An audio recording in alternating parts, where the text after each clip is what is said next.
All right, sir. Can you tell us your name and the years that you were involved with the Clermont County Fair?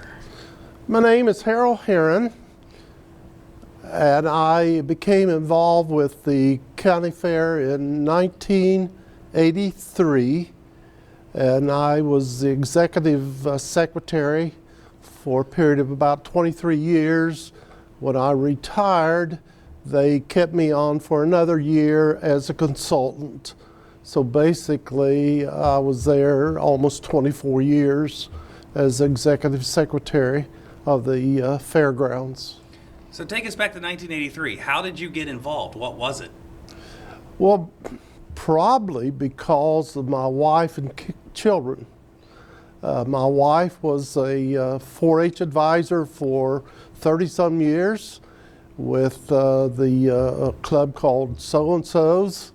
And of course, Teresa and the rest of the children, there were 7 children total, and all of them at one time or another were involved with the 4-H, with other sewing projects, cattle, dairy.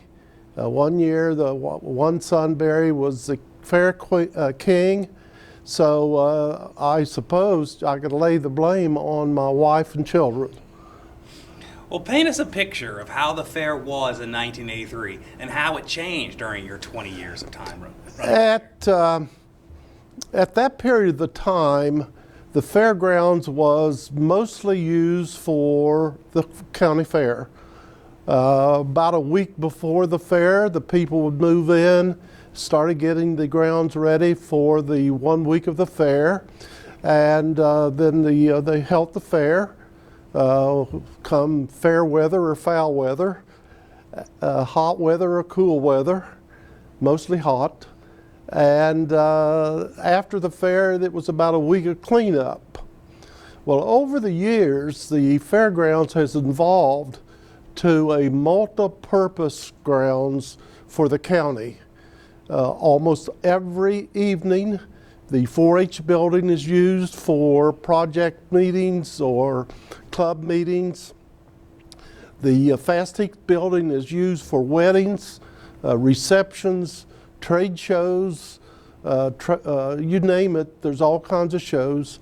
The horse clubs, they come in the spring and have numerous horse shows, there's cattle shows, goat and sheep shows.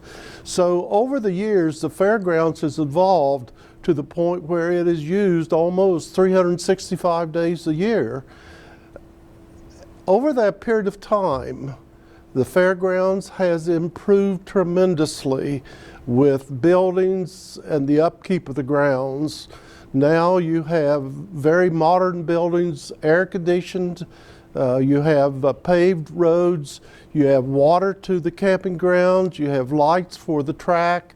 All of those things have been improvements made to the fairgrounds in the last 25, 30 years, and most recently the humongous building that they put up for the 4-H kids with the cattle building.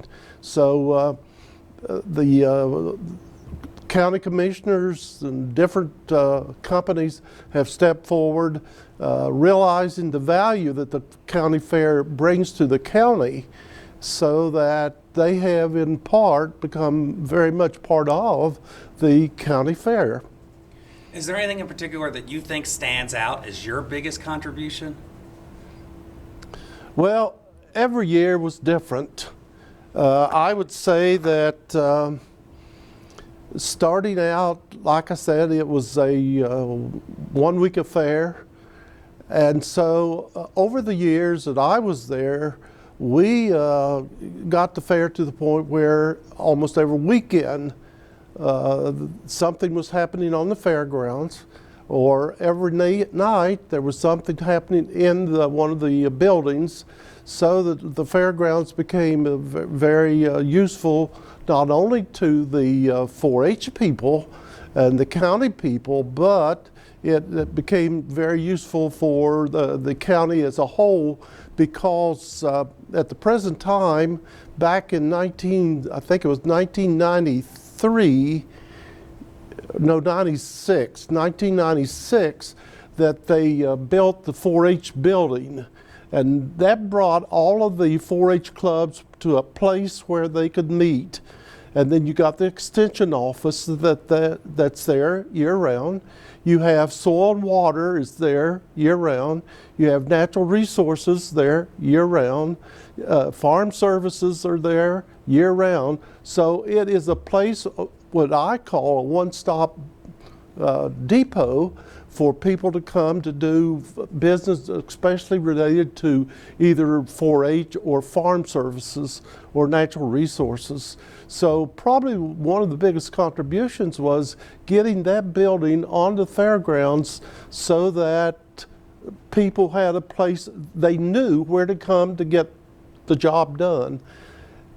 There's a big story behind that building in the sense that when we started out to build that building, obviously we didn't have that much money in the till for the fair board. So there was 5 board members that put their name on a loan to start that building. And in the meantime, the county bought 1 acre of ground to put the building on, knowing that after the building was built, they were going to rent the building to help with the upkeep of the fairgrounds. Well, it got to the point where it was almost impossible for us to meet the obligations. So the county commissioners, and especially Steve Wharton, we worked together to get the county to take over the building of that building. And if I am not mistaken, that building cost $1,200,000 equipped. And there wasn't any way that we could do that as a fair board. So the county should get great recognition for bringing that 4-H building onto the fairgrounds where everybody now can come to do their business. By the way, that building cost us $1. We bought it back from the county for $1. What else in particular do you believe was important to the success of the fair? Well, it is what I always declared, the county fair was a tradition. People planned, I'm sure, their vacation around the county fair. And you would see people coming in with their campers or their tents or whatever they're going to camping with, and with their trucks and with their animals. And they would come to the fair, and for 1 week, a lot of people stayed on the fairgrounds, or they camped on the fairgrounds. And I would almost venture to say that a lot of people, that was the only time during the year that they saw each other. So it was a great gathering place for a lot of people, and especially for the people that had animals. You know, they would stay overnight taking care of the animals. So the people that came not only had animals to show and projects to exhibit, but they also had a lot of fun. The fair was a place that the kids came, and you had the midway and you had the rides, and obviously you had food, and more food. What's some of your, in particular, do you have any fondest memories? Did one of your kids win in a show or anything? Or is there anything that stands out Well, to you? you know, every year was different. But I always look forward to the Saturday before the show, the fair opening, simply because that was the time that the 4-H kids brought their projects in. They were judged that day, and the animals started coming in, and it was always exciting to see the kids, how they handled their animals, the care that they took for their animals, the responsibility that they took with their animals. When they answered questions from the judges on their projects, that was always an exciting day.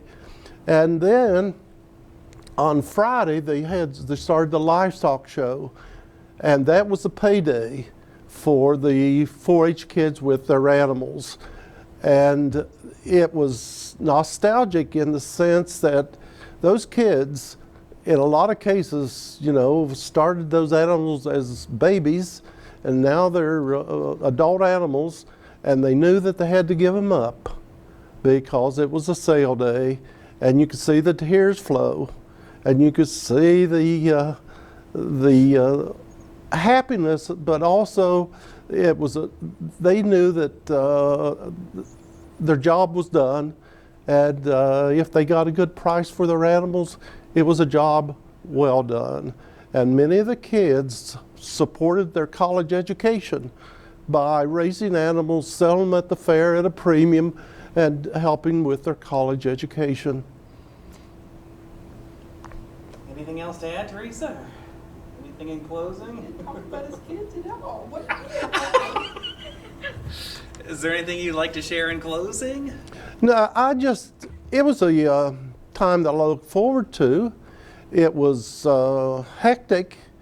As the principal of a school for many, many years, I always considered the opening of the fair like the first day of school.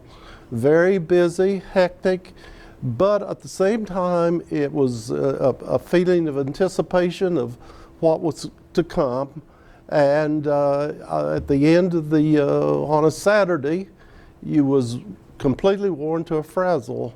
But on the other hand, you could see all of the accomplishments that have been done, not only by the people that brought their projects, the 4-H'ers and the exhibitors and the concessionaire people, but the people that ran the fair, the board members, worked so hard, and the fair couldn't be done without the board itself working together. And I just enjoyed working with a fine group of people that put that fair on, because it was something that was that they took great pride in, because it was an unpaid position to be on the fair board. So for them to spend that number of times, once or twice a month, and then coming to the fair and working probably 12, 14 hours a day to put the fair on to provide something for the people of the county and surrounding counties, they should take probably more credit than I take.